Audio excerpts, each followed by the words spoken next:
Последние часы перед началом войны. С этого начинается экспозиция поезда Победы. В первом вагоне показана мирная жизнь перед самым началом нападения германских войск на нашу страну.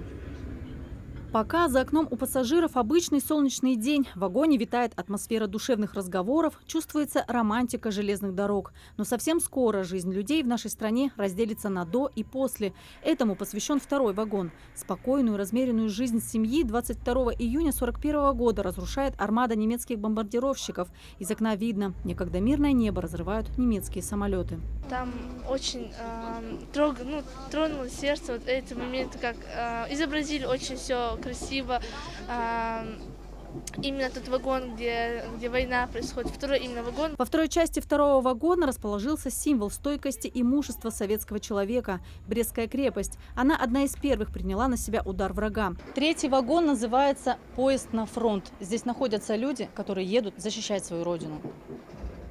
Война коснулась каждой семьи в нашей стране. Совсем юные парни едут защищать свою родину. Здесь плачет женщина. Она – образ всех солдатских матерей. Ее горькие слезы – это предчувствие тех страшных испытаний, которые предстоит пройти нашему народу. Понимание того, сколько горя принесет война. Люди плачут, потому что уезжают, будут убивать, их будут убивать. Неизвестно, кто вернется, неизвестно, кто останется живым.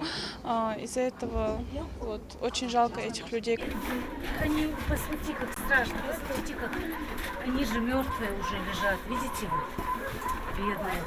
Юные посетители железнодорожного музея закрывают лица руками от жуткого вида узников концлагеря, места массового заточения и уничтожения людей. Четвертый вагон посвящен одному из самых страшных преступлений Третьего рейха. Узники нацистских лагерей подвергались бесчеловечным экспериментам, пыткам, голоду, расстрелам, газовым камерам. От этого вагона по праву по телу пробегает холод. Зато следующий посвящен заботе о раненых на войне. Пятый вагон санитарный, демонстрирует тяжелую, но крайне важную работу медиков на фронте. В то время на каждую медсестру приходилось по 165 раненых. За всю войну санитарные поезда перевезли не менее 5 миллионов раненых и больных солдат. Но все это было смотреть очень сложно, потому что это было все по-настоящему.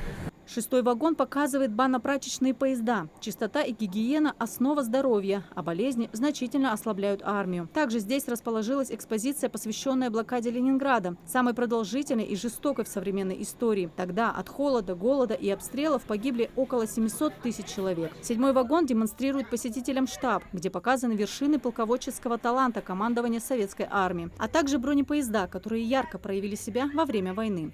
Восьмой вагон посвящен преступлениям японских милитаристов. Здесь мы видим лабораторию, в которой военные японские врачи разрабатывали бактериологическое оружие и проводили нечеловеческие опыты на живых людях.